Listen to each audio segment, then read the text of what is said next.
Welcome, everybody. My name is Frank Kelley, and I'd like to welcome you for this panel 3 of the 22nd Annual Acquisition Research Symposium and Innovation Summit. Quite an accomplishment to be able to do anything that many times consecutively, and so I think that that's a real testament to the folks out at Naval Postgraduate School.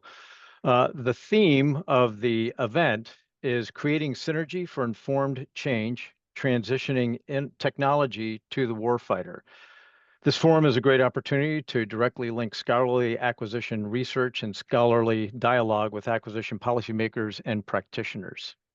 It's a great list of distinguished speakers, all presenters from the academic community, practitioners themselves, policymakers, which I'm sure you heard some of those this morning, and also leaders within the defense. The goal of the event is to explore and promote innovative ways to transition technology from research and development to programs in support of the warfighter. As a participant and attendee of the event, your insights are also incredibly important to us, and so I encourage engagement with your questions. You make this event a catalyst for progress in these challenging times that we have ahead of us.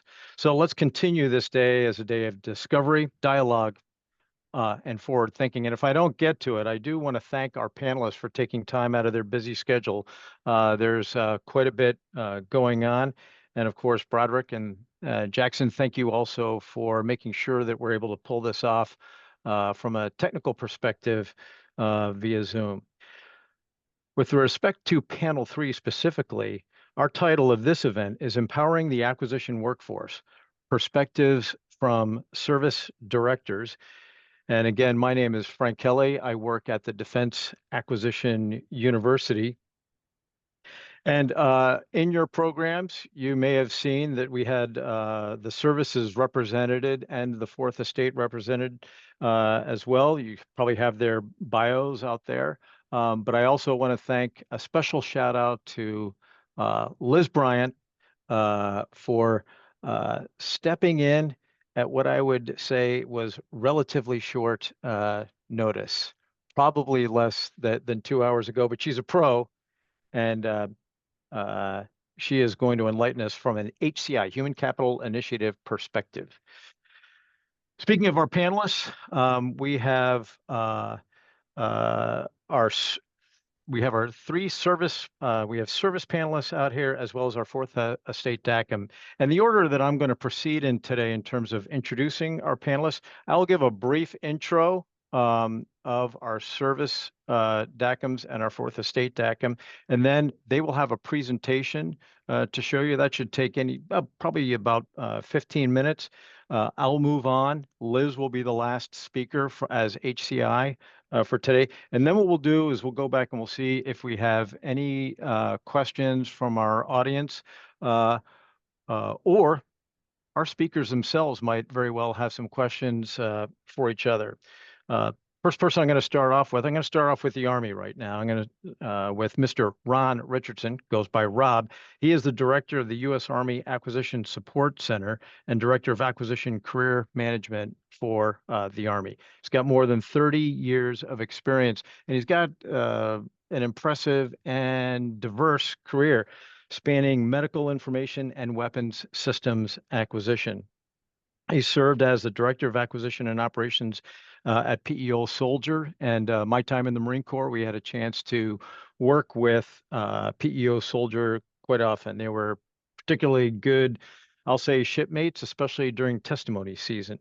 He's also the Deputy Program Manager for a DoD healthcare management system, and that's extraordinarily challenging. At one point, he was the Director of Acquisition Review and Analysis for the Office of the Assistant Secretary of the Army for Acquisition, Logistics, and Technology. I'm sure that position was handpicked.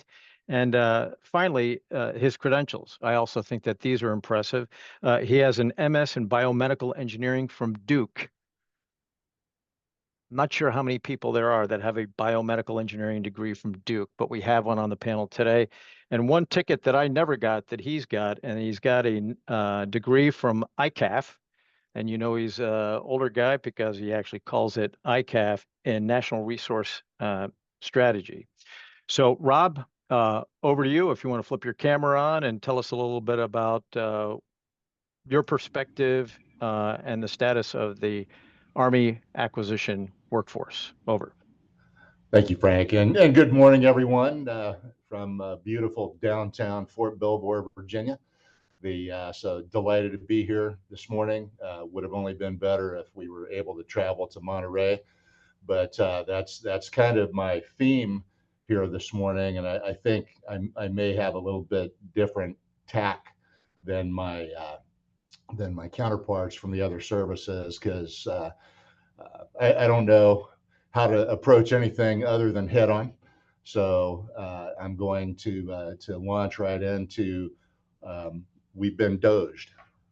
So the title of my presentation this morning is Future Proofing the Army Acquisition Workforce. I think everyone is tracking all of the efficiency initiatives and the reductions in force, particularly in the Army. I will say that in the Army, we're projecting, and I'll talk about this a little more in a few minutes, but up to over a 25% reduction. The Army acquisition workforce, I believe, is going to be disproportionately represented in the Army force structure revisions as we move forward through the rest of the fiscal year and into next. And therefore, we're really looking hard at all of our organizations, all of our strategic objectives for manpower, and how we continue to develop and manage a much smaller Army acquisition workforce, provide the same meaningful developmental opportunities, training, but in a more efficient manner. Because with fewer folks in the fight, we have to kind of keep them in the fight. So how do we pull them out more briefly to develop and give them those broadening assignments, and then get them back into the fight as a better acquisition professional. And restructuring other programs. So as we look at the agenda, what I'll talk about on the next slide is where we are today as an acquisition workforce, some of the efficiency initiatives that are derived from the executive action or executive order that came out a few weeks ago, and then finally where we are and all of our developmental programs for particularly the civilian acquisition workforce, and how we're going to start to reimagine those to be as efficient as we possibly can, and again keep those folks on the job in the programs, delivering capability while still providing the training and development they need to be better acquisition workforce members. So actually that, I don't know if that did that advance so if we can, on the next slide, I will show you what we look like today. And as you can see, the Army acquisition workforce as of call it 1 May, or actually a little before that, when we submitted these, about 33,000 acquisition professionals in the Army acquisition workforce, about 2,000 military, and the rest civilian. As you look at where those folks fall, really only 15% of that workforce is in what we traditionally, I as a program manager would think of as the real Army acquisition workforce, right? Those folks bending metal and putting kit in the hands of soldiers. The other 85% of the workforce is outside of the ASALT PEO structure. So about 30% in Army Futures Command. That makes sense if you recognize that is where all of our laboratories are. So when you look at what that stratification is, and NAFC, that's the preponderance of our engineering and technical management workforce, all the developmental folks. About 34% in Army Material Command, and that is all of our life cycle management commands and our contracting organization, Army Contracting Command. So the preponderance of the contracting workforce, and the preponderance of the life cycle logistics workforce actually falls within that sector. And then you see the remainder laid out there. The third largest is the Corps of Engineers, and believe it or not, most of the acquisition professionals in the Corps of Engineers are contracting. All of those, all the engineers that manage the military construction projects, and then testers and test and evaluation. And you see that laid out before you. The largest part of the workforce is engineering, about 40%, 30% contracting, and you see as they go down there. And as far as a workforce, prior to the deferred resignation program, the average acquisition experience was about 13 years. We're starting to do some analysis now to see where we actually land. Anecdotally, it appears that a majority of our deferred resignation folks are more senior, many of them retiring, and then the other large piece it was actually our fairly junior acquisition workforce. So folks with less than 3 to 5 years of experience that weren't vested yet in a civil service career and moved on. So it'll be an interesting exercise over the next couple of years as we kind of rebuild our bench and figure out what we kind of look like as a workforce and where the experience. But the unfortunate result of DRP, in addition to everything else, so in addition to losing about 25% of our acquisition workforce, probably 60% of that 25% carries with them probably thousands of years of acquisition experience across the board. So we have to rebuild all that. We're a highly educated workforce, 90% bachelor's or above, 45%, 44% with a master's degree, and predominantly male, 70-30-ish. But this is what we look like today. We don't know what we don't know, but we do know that the workforce is disproportionately represented, as I said, and the reductions that we're looking at across the Army footprint.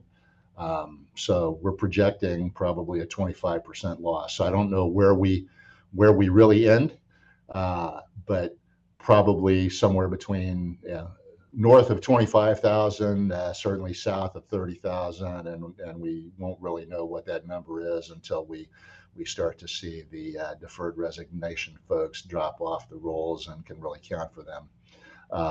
But because of that, we have to be very deliberate now in revising our approach to how we're going to assess, manage, train, and maybe more importantly, retain these folks. 6 months ago, a lot of our efforts were focused on recruitment, and we're kind of shifting that now more to retention, at least for the next 12 to 18 months, because we've got to retain the experience that we have, and then we'll pivot again. I'm certain to how we can better recruit and where we can recruit, if we can actually entice anybody to be interested in a government civilian career after all the cuts that we've gone through.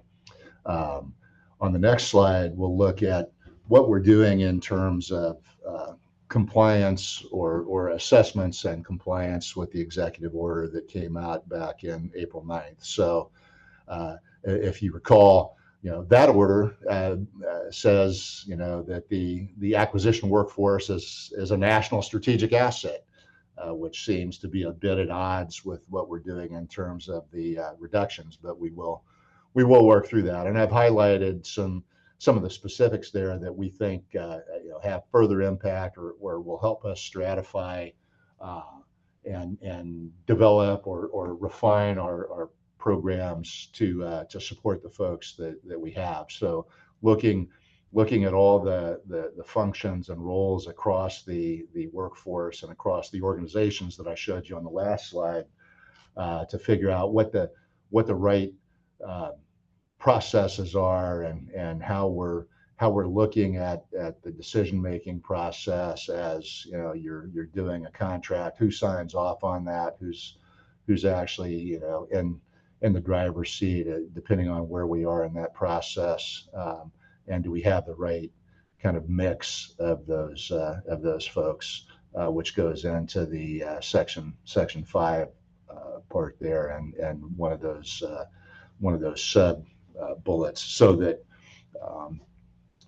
we really right size, and I think we've got to look at our mix too, because depending on the organization and what the preponderance of the workforce in that organization, we're taking some uneven cuts across the organization, and as we begin to kind of put things back together, a wheeled vehicle mechanic is not the same as a generator mechanic. So if we lost a disproportionate amount of logisticians compared to budget folks or engineers, we have to figure out how we get back to whatever that right mix is for the organization, which obviously is going to be different in a life cycle management command versus a program office, and even within the program office or the program executive office, it kind of depends on the program and where they are in their life cycle.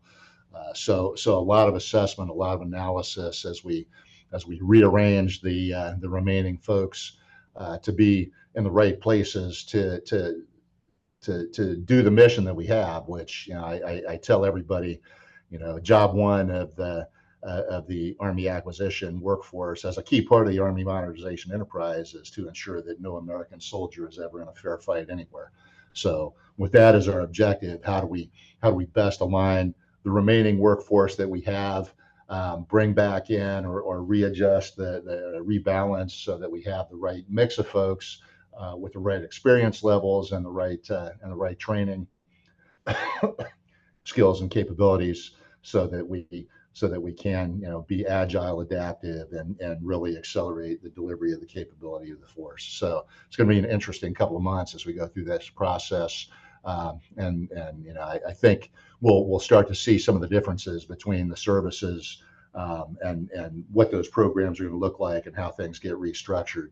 When you look at the Army, we're equipping the soldiers versus the Navy and the Air Force that are more kind of manning systems. So it's a completely different process, and I'm not sure we'll see a one size fits all solution come out of this exercise.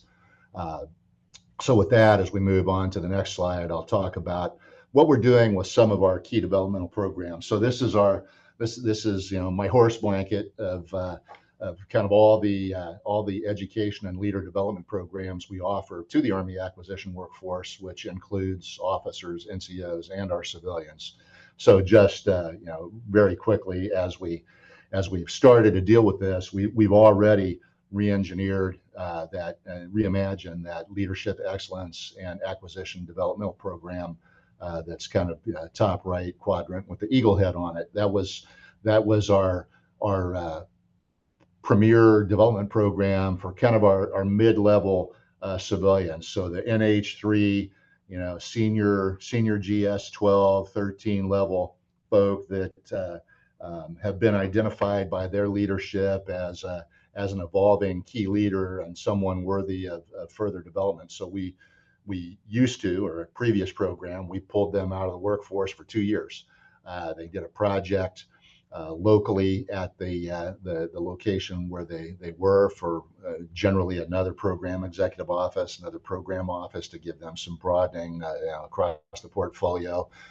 Then we bring them to the building for 6 months, and they work as a Department of the Army system coordinator. We typically bring them in January, so they're there for the 6 months that include the POM submission and the DASC parades, all the interactions with the PISMs, putting the budget together for the next year, and really get to see the sausage being made and learn how the Army big business process works. While they're there, they go through the Understanding the Army course to learn what all all the different staff elements do and how everything comes together, in some fashion to result in a solution. And then they went back to home station for another 9-month process, had to write a paper, had to put in for a central selection board to be a product manager or a product director. So we've already the last 2-year program graduated about 3 weeks ago. The cohort that's currently in the session will graduate this month, I guess, with about a 17-month program. I'm sorry, in August, as they finish their DASC rotation. So a couple months, but with a nominal 17-month program. And the next cohort that would have begun this spring actually will start in September, and it'll be a 1-year program going forward. So, we probably can't in this current environment support that 2-year program anymore, but I think we can support a 1-year program and then get those folks back into their program office, better trained with better critical thinking skills, or I would argue even the entrepreneurial skills to really leverage all the capabilities that we have today. So that's just one example. We're basically going program by program. We'll look at the details of what we're doing in each of those programs and make sure that we retain all the things that made them of tremendous value, and how we can, in this diminished manning, continue to do that development while we get the mission done. So that is the challenge facing us. And I think 3 months ago we would have all never believed we'd be here today, but yet here we are, and we're hitting it head on. And I believe as we come through this, we'll certainly come through smaller, but we'll be much more efficient and stronger for it. So with that, I think I'm about at time, or maybe close to time, and I will yield the floor back to the chair. Rob, really appreciate it. Thanks. It was perfect. And we'll get a chance to, I imagine that we have lots of people out there that were probably nodding their heads up and down. As a matter of fact, I think that our next speaker, I could watch Renee on camera, and she was nodding her head up and down, which usually means that she agrees with what you're saying. Lots of good stuff. Really appreciate the candor, by the way.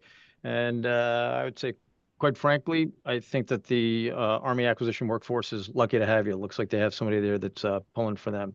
Okay, so I would like to talk about Ms. Renee King, U.S. Navy Director of Acquisition Talent Management. I guess right now, Renee, you are actually the Chief of Staff, I guess. Roger that, okay. For the DATM office, I guess you started that back in 2024, supporting Navy acquisition workforce and leadership development programs for the Navy's warfighters. And I will just say, as being somebody who worked in the Department of the Navy, really appreciate, all the work that our DACMs and DATMs do for us out there. In 2021, she was selected to participate in NAVC Command's Executive Fellowship Program, and you just don't mail that in, folks. Let me tell you, that's a competitive thing, and you are expected to produce. So kudos. So she knows what it's like probably to be in a program office, I'm just taking a guess here, and also do some of these extracurricular things that make you competitive in the future. While she was part of that program working for PEO ships, she was critical in influencing infrastructure optimization programs, among other things, within the Department of the Navy. Prior to that, she served as a director of NAVC's Acquisition Workforce Program Office at NAVC. She will become it says acting DATM. I hate saying that, Renee, because we all know what that means. You put that acting in front of you, but you're still expected to produce and do, everything that the job requires. So I'm going to say you're going to be the DATM there on 27 May. We do want to say thank you to Marianne Lyons for everything that she did for the workforce. And she too, like Rob, a fighter for the workforce for sure. And the Navy was lucky to have her. Last thing I want to say, though, is, and I don't know where, it's not in this bio, but I think you and I have something in common, Renee. Is that true? We do. Okay, so I'm going to give you a Semper Fi. and say Oh, thank wow. you. Yep. So thank you very much. Good on you. And I'm going to turn the microphone over to you, Renee. Thanks for being here. Right. Good to go. So thank you. Thank you so much for the opportunity. Yes, I was nodding my head a lot because I think Army was just kind of singing the same song that we were singing. It's just a lot going on at the moment. And I think the collaboration that we're going to be having as the services creates an opportunity for us to make sure that we are ultimately taking care of our acquisition workforce. Again, I want to give out kudos to Ms. Mary Ann Lyons. She will be retiring in just a few weeks. I have learned a significant amount of information from her. I have never seen advocacy for the acquisition workforce as I've seen with her. And you know, across the board, working with Army, working with Air Force, I think this has been an opportunity for me to take the experiences that have had up to another level. So if you go on to the next slide, and this is just an overview of the DATM, who we are. So Ms. Lyons currently in this position, and she serves as that lead for professional development and management of the Department of Navy's acquisition workforce for military and civilian. So she's a chief advisor to the Assistant Secretary of the Navy, Research, Development, and Acquisition. That position is currently being encumbered by Dr. Britt Seidel. And then, you know, we are the organization that develops the acquisition workforce strategies and policies for our acquisition workforce, which is a subset of the civilian workforce. So we can go into the next slide. This is just a makeup of who we are. So just want to, you know, kind of a little bit bigger than the Army, but kind of the same kind of makeup. If you can see on the left, this is currently our bigger commands, our bigger BSOs or SysComs.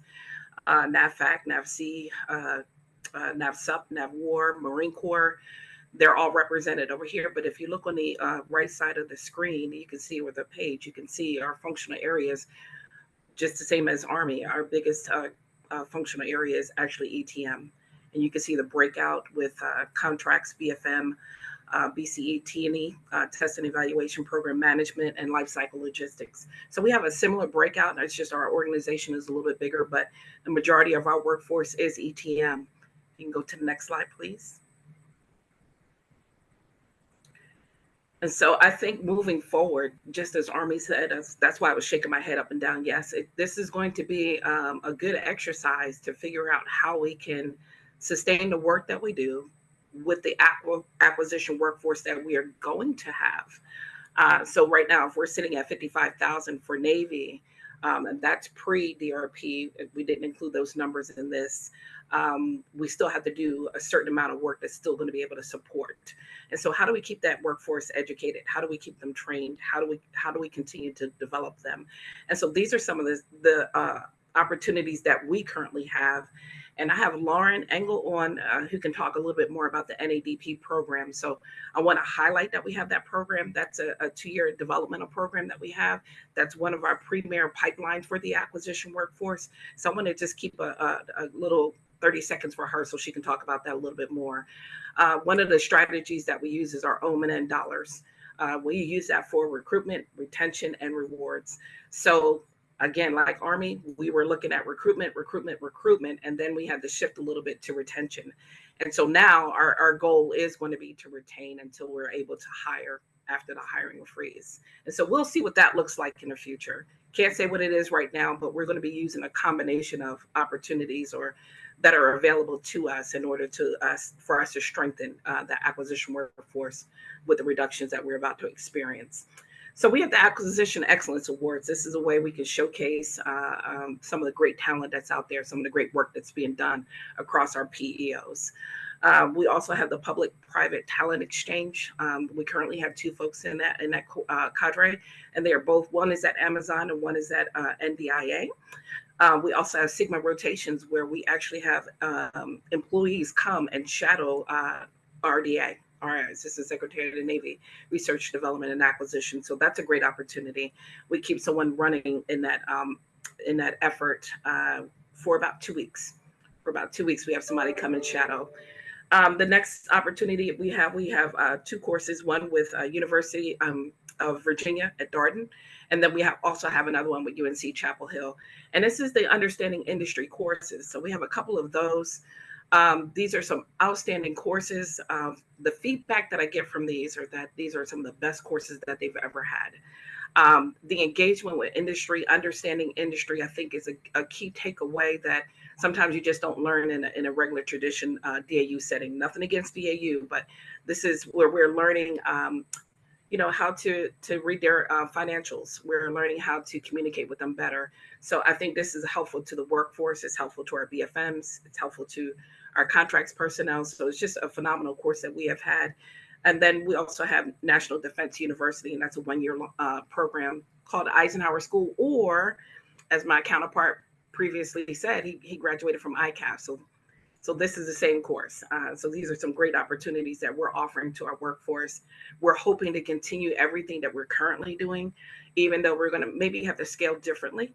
But then, after all this is over with and through the efforts that we're going to be working with to review our MDAP programs, to review our acquisition workforce, we're going after making sure that we're providing the right training, the right support, the right developmental opportunities to make sure that we have an acquisition workforce for our future. Next slide, please. And these are just some of the flyers. I want you to see that. These are some of the flyers so that if anyone is interested in it, of all the programs that we offer. So I talked about the government and industry course, as well as the Navy Insights to Industry Management. These are some opportunities that I was talking about at UNC in both UNC Chapel Hill and UVA. We also have the Secretary of Defense Executive Fellows. So I did not name that one, but these are some opportunities, again, that Navy offers through the sponsored by ASN RD&A and the DATM office. And then if we can go to that next slide, we'll talk about the NADP. And Lauren, are you able to join us? Hi, Renee. Hey. I'm standing by. I just captured a couple things, but I'd like you to talk about, we've had over 15,000 graduates since the program started.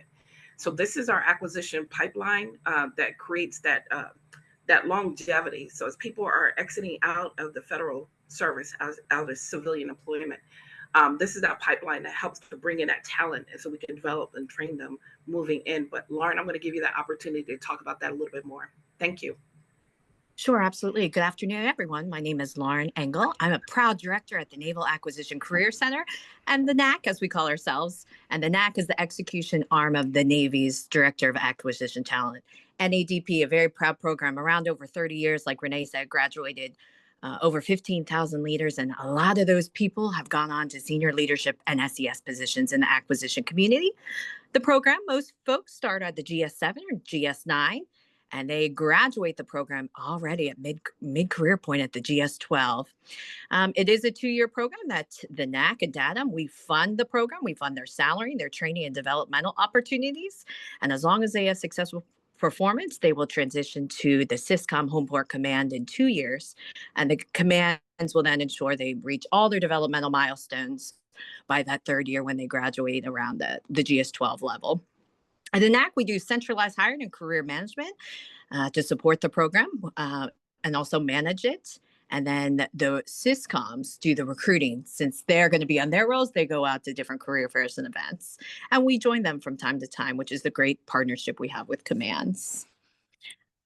Some other responsibilities we share, again, the special thing about the NADP, which makes it premier, is that key developmental tailoring, unique things. It's not just, we say, we won't just teach you how to be an acquisition workforce member. We want to also teach you how to be a leader.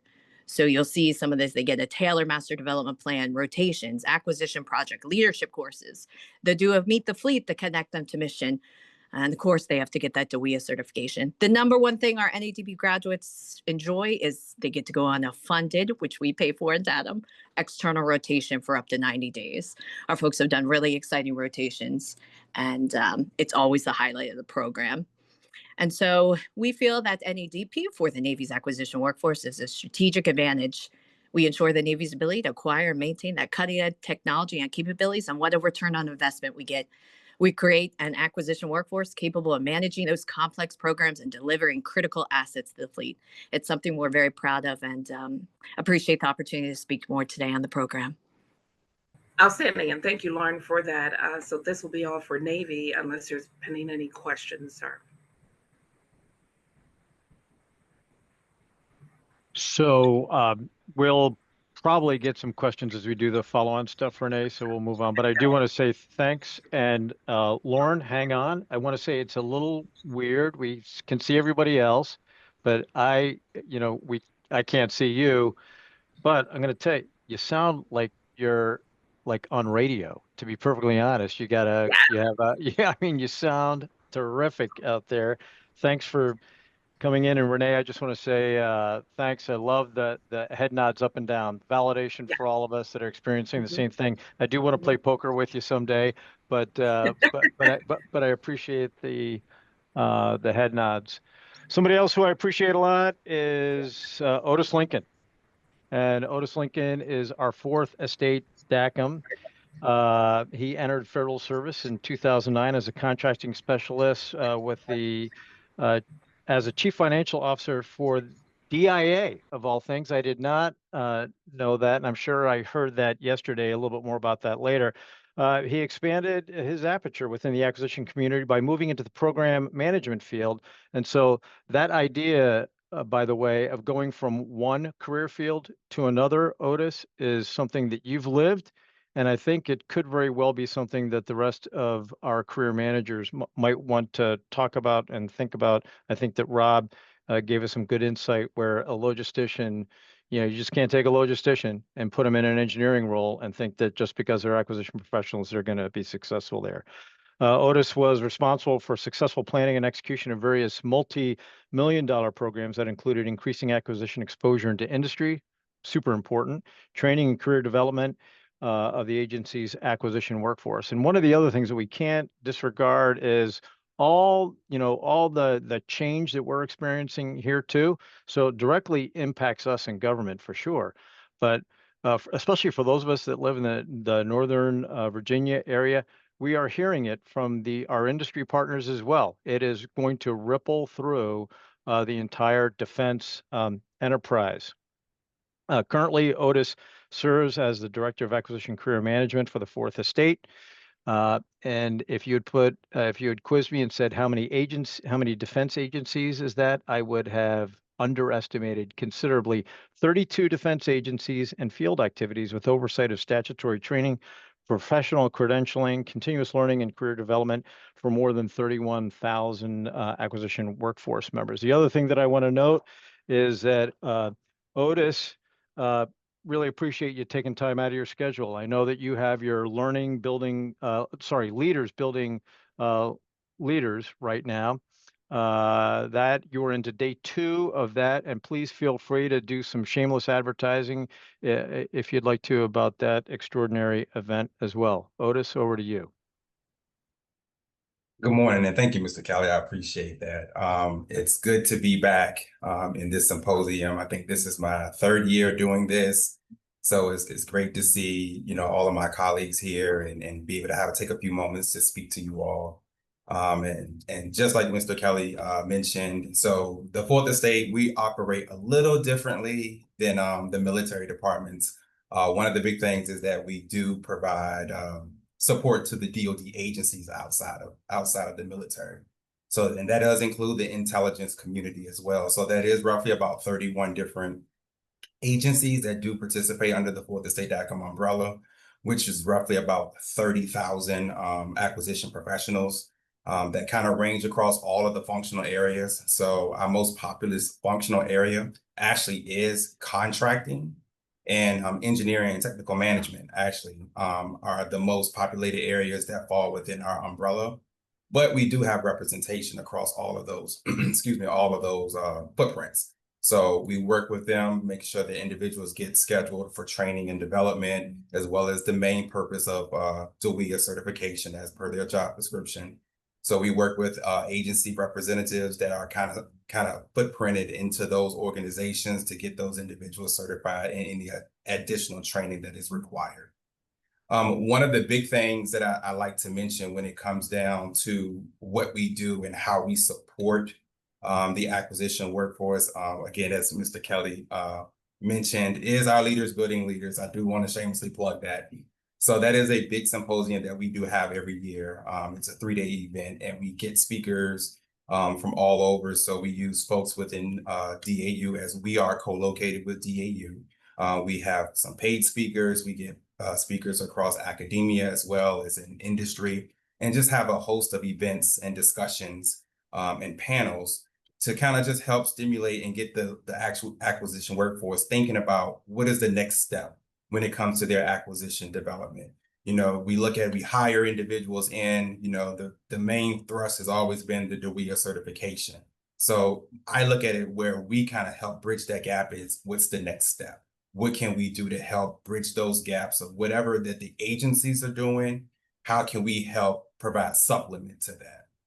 So that event is going on. We definitely have had about 1,000 participants in that event, and I'm excited, you know, for that.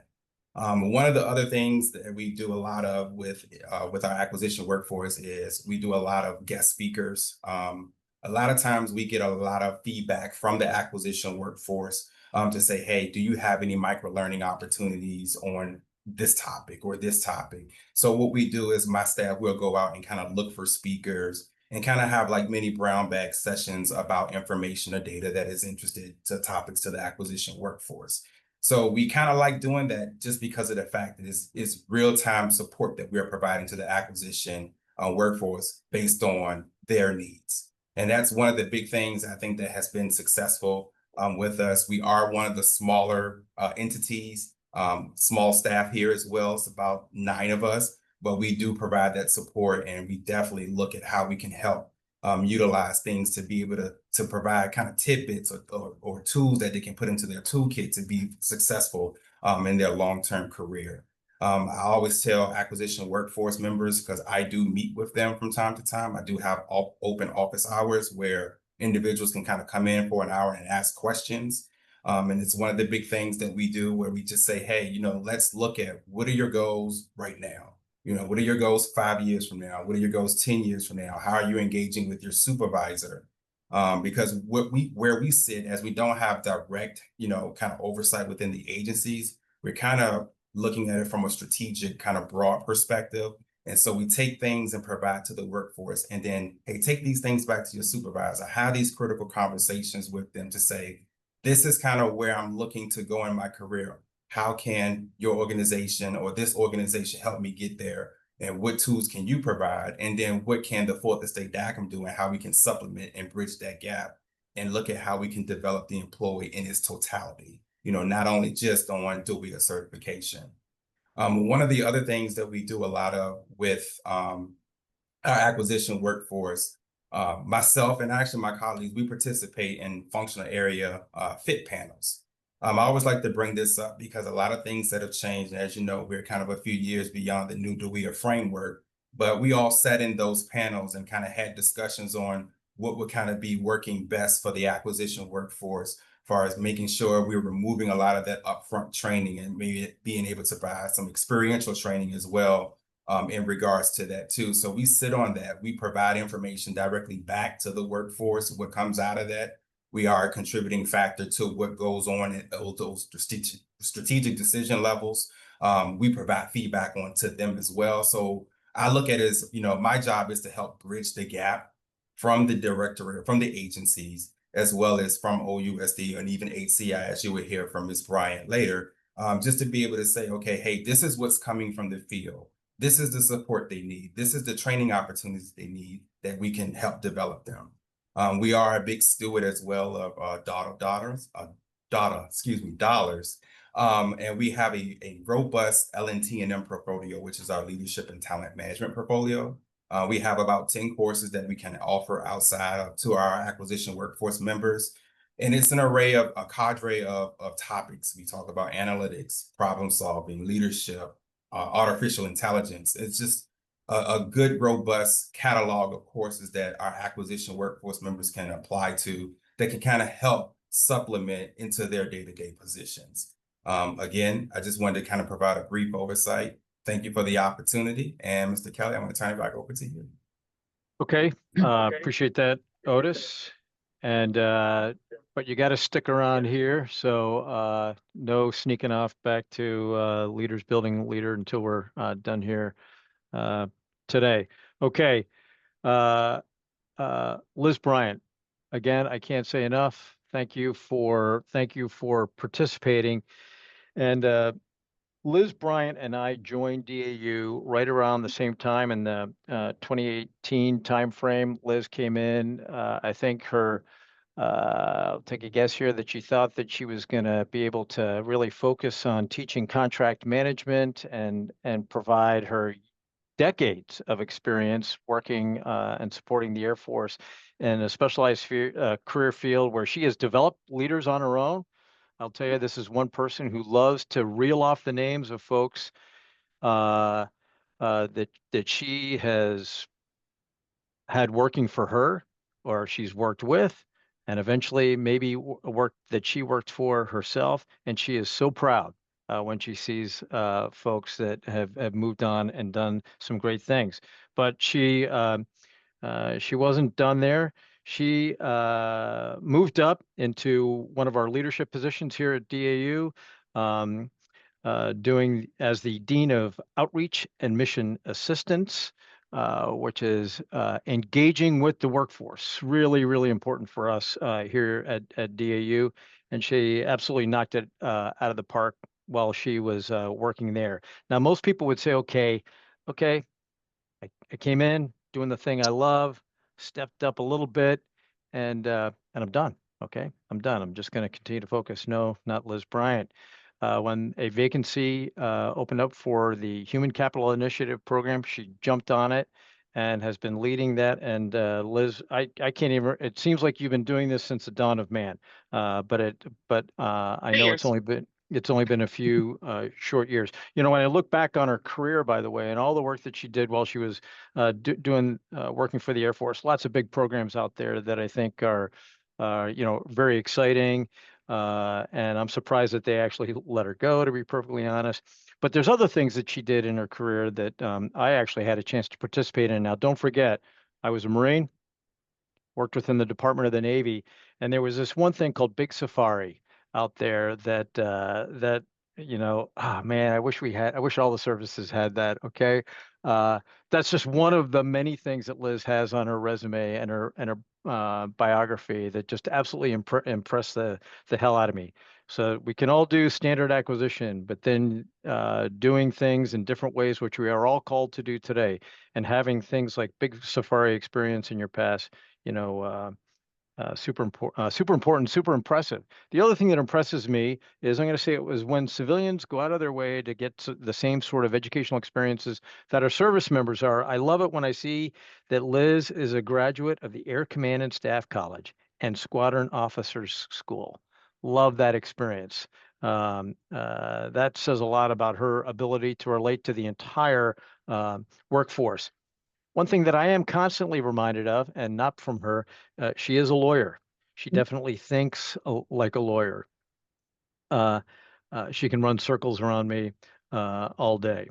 And the last thing that I'm going to say about Liz Bryant is this is not the first time that somebody like me has said, hey, can you jump in here with a moment's notice? So I'd say, Liz, you're in the will. Of course, with my particular family situation, there's not much in the will. But Liz, over to you.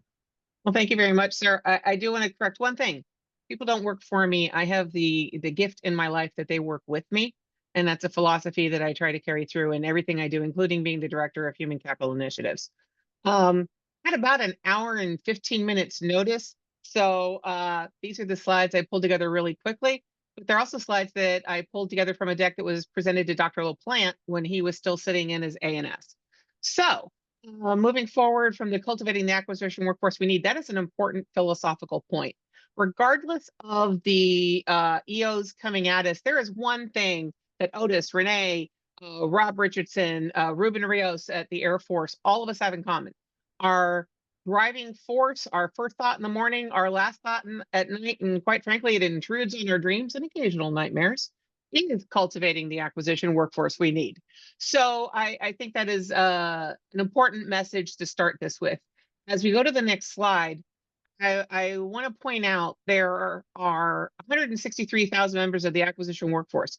There's actually 166,000 members of the acquisition workforce when you include those sitting in classified positions. In order to make a machine of excellence work this well with so much manpower behind it, it takes a lot of people in a lot of roles. The Undersecretary of Defense, he carries out all the duties for the acquisition workforce on behalf of the Secretary of Defense. DAU provides the professional education.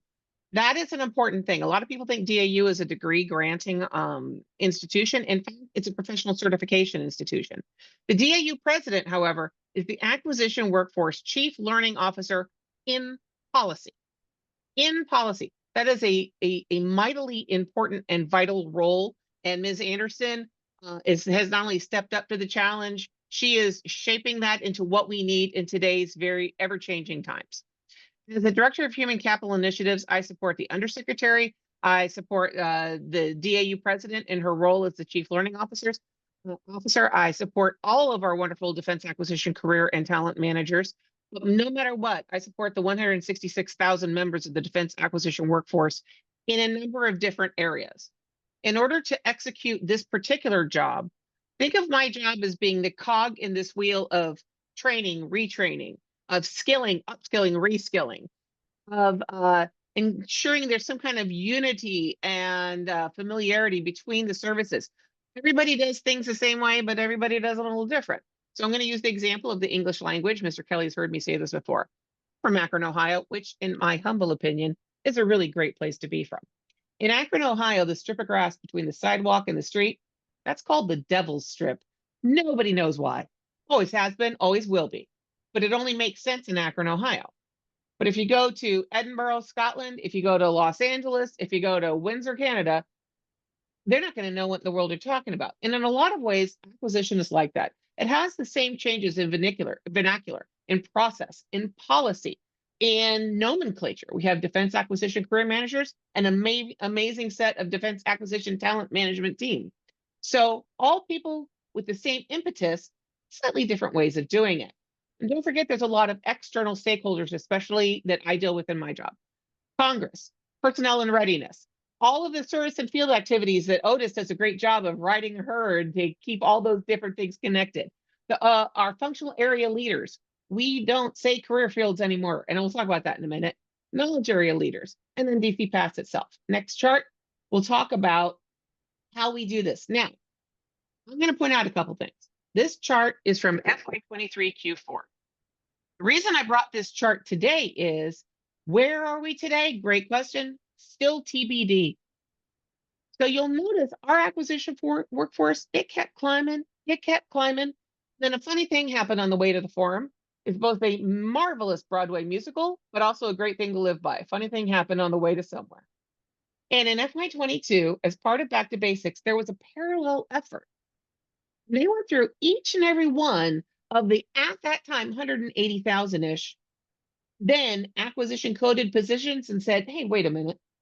Does this one need to be acquisition coded, or does this need to be not acquisition coded? Does the person in this particular seat need that diarrhea training? And in so doing, the defense acquisition workforce dropped about 20,000 personnel. The people were still there. People were still there, and they were still doing an amazing job. They were still killing it. They just didn't have to get the diarrhea training. But guess what? That number started to tick back up again, because we still have a lot of mission. We still have a lot to do. So in so doing, we now have things like the the deferred resignation program. If you could go to the next chart. The important thing to remember here is, where does that put us? Now, I see your question there. Somebody asked us a question about attrition. Grant, I see your question. If anybody has a perfect answer right now, I can tell you what the answer was 3 months ago. Like Rob was talking about, there's 3 months and there's today. Little couple things changed. We were actually, for the first time, y'all, in a great place. We had about 20% of the workforce getting ready to retire. We had the rest of the workforce kind of measured out between our junior workforce, our mid-level workforce, people moving through, getting great training. And then the defense resignation program came along. Now, I've noticed in DOD, we say DRP. My brother was just telling me the other day, he thinks we're odd. They say DRIP in their agency. So if I accidentally say somebody decided to drip, you'll know what I mean. Because that became a thing we're now saying around my house. But a lot of people chose that. Now, Rob is very fortunate. Rob can tell you from an Army perspective, pardon me, this is the hit that appears what we took. A lot of us are still doing little bit of validation and verification on those numbers. But yeah, it's definitely going to make a change. How that attrition is dealt with is also going to depend on the seismic shift of that change. Could be a small tremor, could be a mighty quake. Remains to be seen. Next chart. So, as we move forward, though, other things have happened that have both simplified, they'll continue to evolve. We used to have, golly gee, 15, 18 different career fields. I had friends who were configuration managers. I had friends who were program managers. I had friends who were this, friends who were that. But it got to the point where we were being so specific, we forgot what we had in common. And what we have in common is what actually makes acquisition work. So people had a very monumental thought. What if we stopped and we started with a blank piece of paper? What are the career fields, the functional areas, the functions of acquisition that get the job done? We came up with 8 functional areas. This was all that came launching in what some people call back to basics. If y'all say back to basics, I'm sorry, I need you to do that. It's DAWEA. It is DAWEA, y'all. And you'll see Renee giggling because guess what? It's DAWEA of today, okay? But it's still evolving. The wonderful thing about DAWEA of today is it's a combination of book learning, of training, kind of stuff you get here at DAU, but also experience. It very much stresses and puts the highlight on the importance of doing the job. Doing the job. So the 8 areas, each of these have a functional area leader.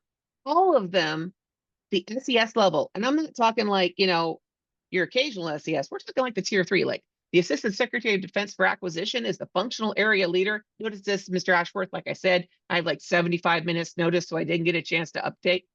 It's at that level of importance. The training, the experience, the support, the strategic leadership is at that level of importance.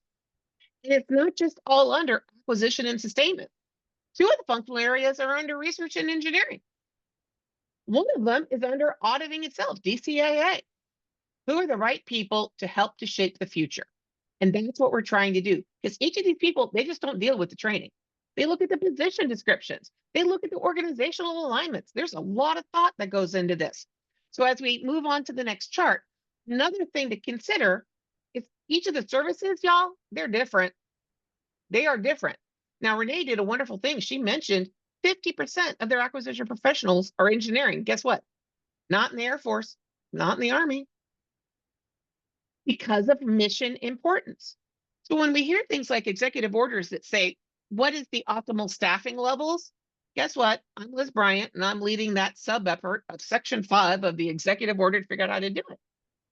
And there's not going to be a perfect answer. There's no identical mission. But what we can figure out is the commonalities of how people approach things. Rob apparently has, a great way of getting data quickly. I was just in a meeting earlier, the Air Force over at Air Force Lifecycle Management Center in Wright-Patterson Air Force Base, one of my favorite places in the world because that's where I got my warrant. They have a manpower model that's working great for them. Doesn't mean it worked for everybody, but Renee said, hello, I'd like to learn more about that in a meeting we were just in. We are sharing information to figure out those models. And that will help us better level set, but also better plan for the future. Granted, the future is a little bit confusing right now, but with all of us together and all those flashlights shining at the same time, it helps us to see better in the confusion and the darkness. Next chart.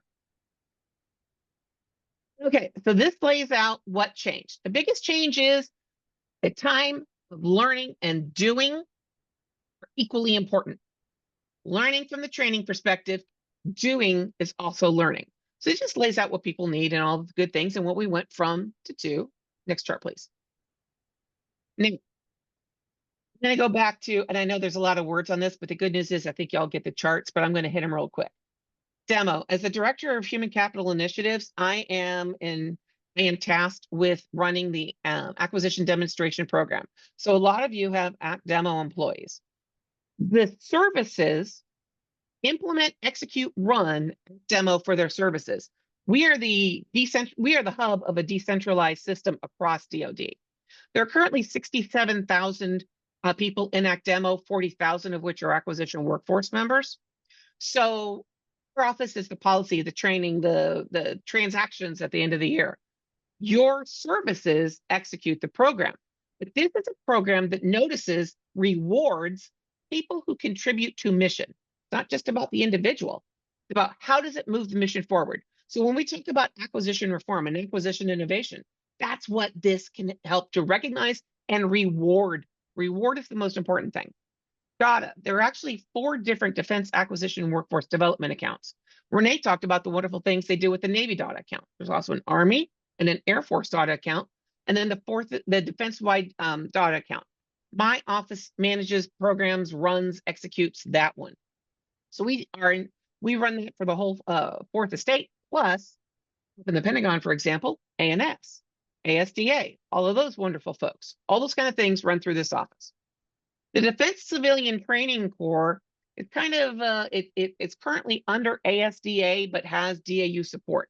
Think of it as a ROTC for civilians. Piloting in 4 different universities right now. They're looking to grow it. Been very successful in finding people who want to serve our nation, civil service. A lot of people like to say I'm a federal employee. I serve the Republic. I'm a civil servant. Maybe because I'm old, maybe because I'm just very sentimental, but either way, it's really truly how I feel. Now, I think it was Rob and maybe Renee both mentioned the Defense Civilian Acquisition Internship Program. This is a fantastic program. So is DCTC. What DC, the Defense Civilian Training Corps, does is it's the last 2 years that people are in college, they get a full scholarship, they get exposure to different projects, they work with different program offices, and then the goal is to try to place them as federal intern employees upon graduation. What the Defense College Acquisition Internship Program does is this is 10 to 12-week internships.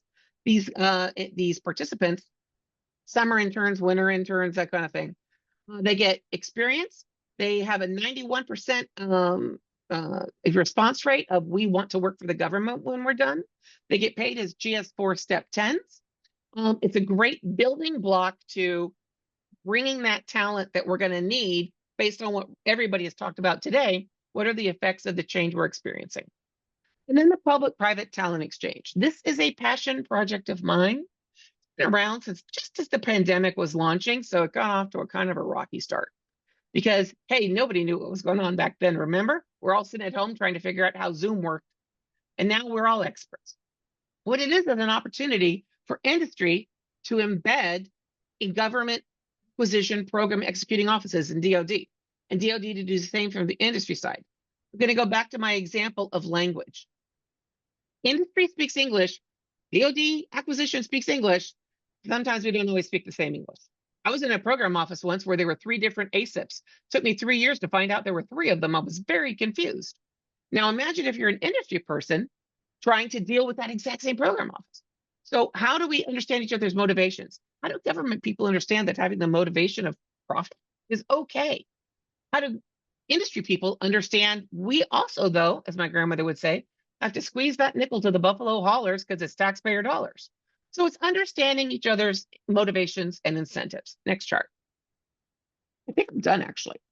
So on that, I want to thank you guys for letting me go on for a little while. I'm going to cut it short and say back to you, Mr. Kelley.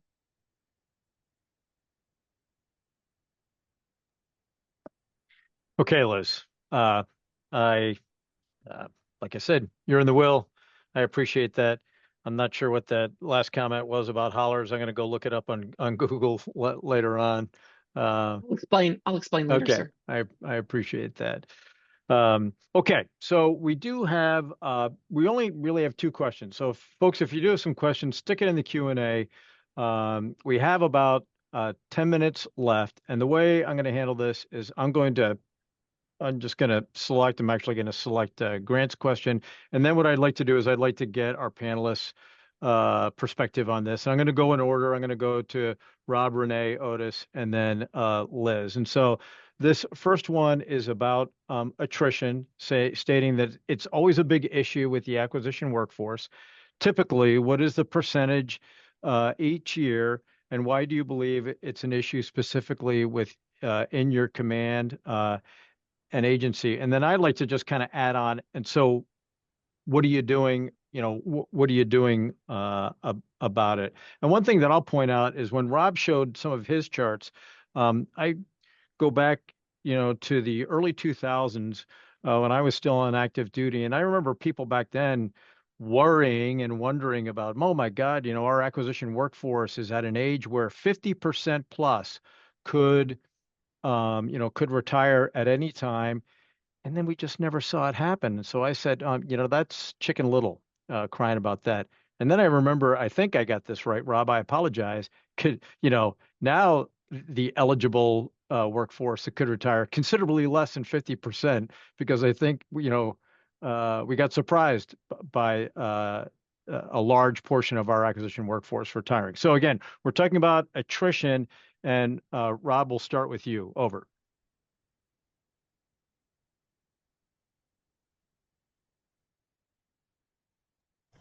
There we go. Finding the right buttons. Not used to Zoom. We, more and more Teams friendly. But yeah, so this, you manage this really in any career field. I think we've not traditionally seen huge turnover, or at least since I've been in this job, I should say. And there's a lot of anomalies, right? I think it cycles, with COVID, with lots of telework and remote work and all those things, folks that might have moved on, opted not to move on. So I think our attrition was relatively low across the workforce, kind of for the last few years. However, in pockets, we struggle mightily in the Army with Liz's former workforce, our contract specialists.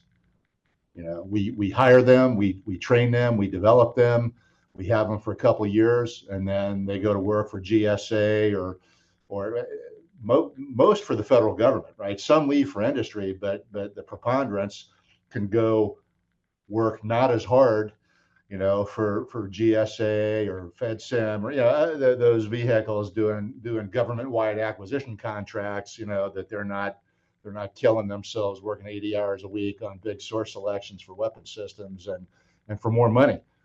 So we have tremendous difficulty in certain pockets of the workforce, if that makes sense. And so we've invested a lot of capital in retaining, and we found, I think we can show my Dr. Dan, my favorite ORSA here in the organization, has done a lot of mining. And if we can get a new employee to about the 6-year point in their career, they're 97% less likely to leave, right? So we're focused on kind of that workforce and how do we keep them, and what floats their boat, and it's student loan repayment, the single most powerful retention tool I have is student loan repayment. It's underfunded. I could spend 3 times the money that I have in the program today based on the level of interest. But student loan repayment, Army tuition assistance program. So paying off the loans, sending them for a master's degree, and we have other master's degree programs, but that really keeps those early career folks from leaving.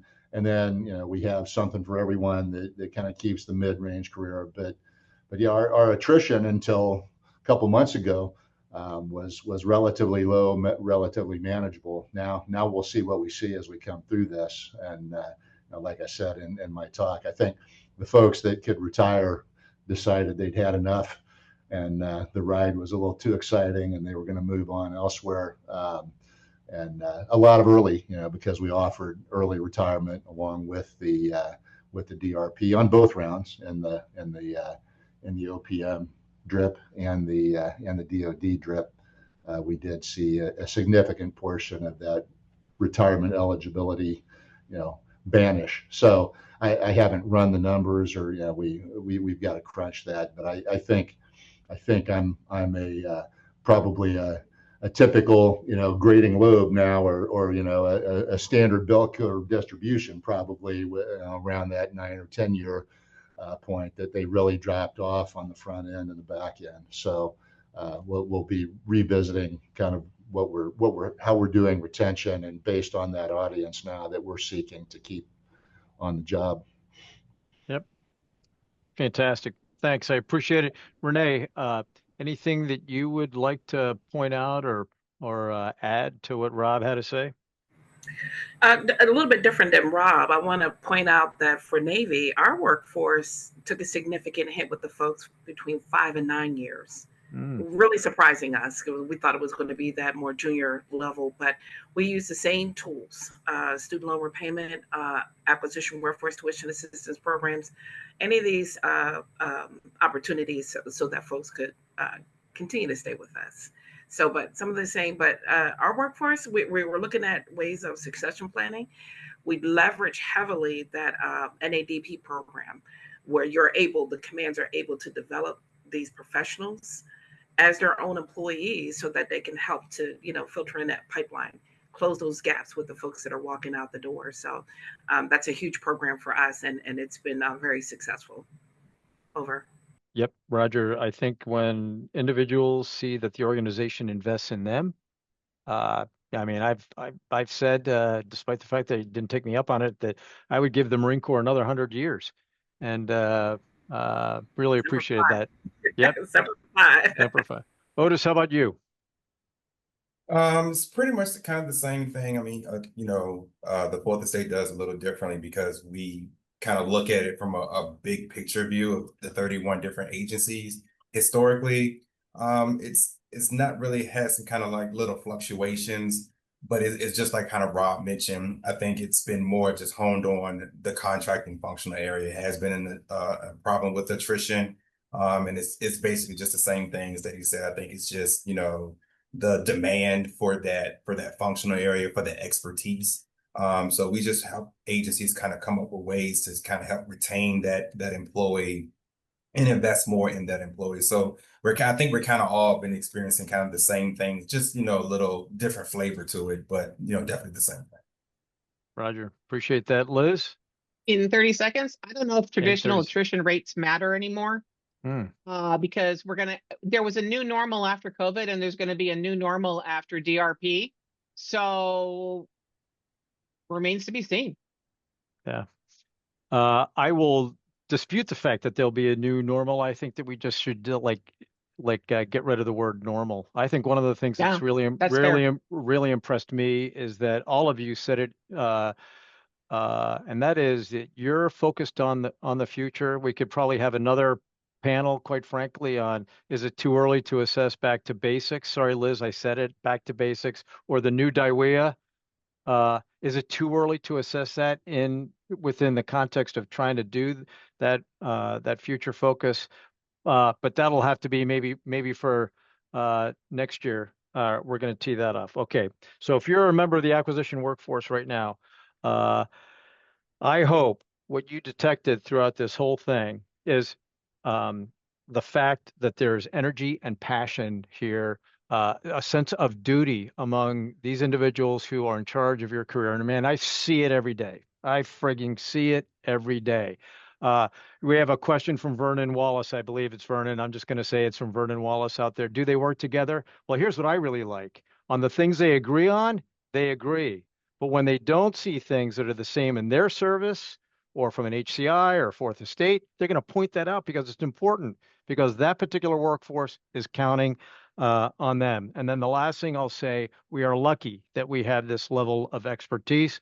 I want to congratulate Naval Postgraduate School and folks from the ARP program back there for assembling this panel. I really want to say a big shout out to them. Thank you very much for bringing your passion and, quite frankly, your preparation.